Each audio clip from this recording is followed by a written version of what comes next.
Cara untuk menguji ada tidaknya autokorelasi, di sini kita melalui ukuran statistik yang disebut dengan Durbin Watson. Kemudian cara untuk mengetahui nilai Durbin Watson dari model tertentu sebenarnya tidaklah susah. Karena dalam software statistik SPSS sudah tersedia menu untuk mengeluarkan angka Durbin Watsonnya. Nah, nilai Durbin Watson ini tinggal kita bandingkan dengan rentang normal Durbin Watson yang masih bisa kita toleransi.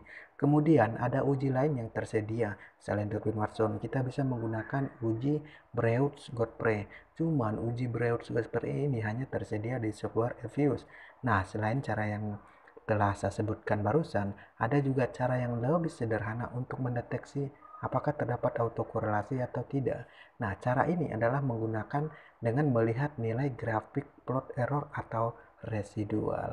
Tapi kita nggak akan bahas kedua cara ini. Kita akan bahas kali ini bagaimana cara menentukan terjadi autokorelasi atau tidak dengan nilai Durbin Watson di SPSS. Nah, nggak perlu berlama-lama, kita langsung saja ke tutorial. Kita bisa melihat di sini saya mempunyai 3 variabel. Variabel Y1, variabel X1, dan variabel X2, di mana variabel Y1 ini berperan sebagai variabel dependen dan variabel X1 dan X2 berperan sebagai variabel independen. Untuk mencari nilai dari tabel nilai dari Durbin Watsonnya, silahkan pilih Analyze, kemudian pilih regresi, kemudian pilih linear.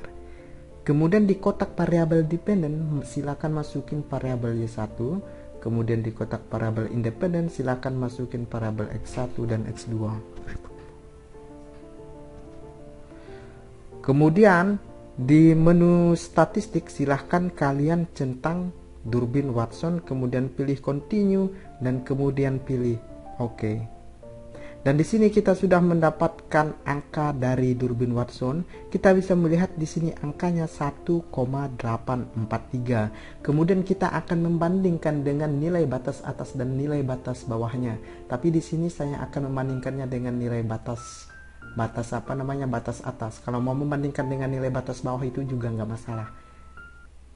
Perhatikan sekali lagi di sini nilai Durbin Watsonnya 1,843. Kemudian kita silahkan lihat nilai tabel Durbin Watsonnya.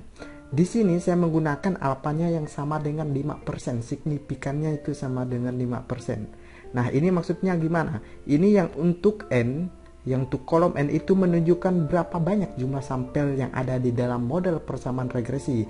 Jika kita kembali ke model persamaan regresi tadi, kita bisa melihat ternyata jumlah sampelnya itu ada 19. Jadi di sini kita akan ke 19, fokusnya ke 19. Kemudian untuk yang DU-nya itu berapa banyak variabel independen yang ada di dalam persamaan model regresi.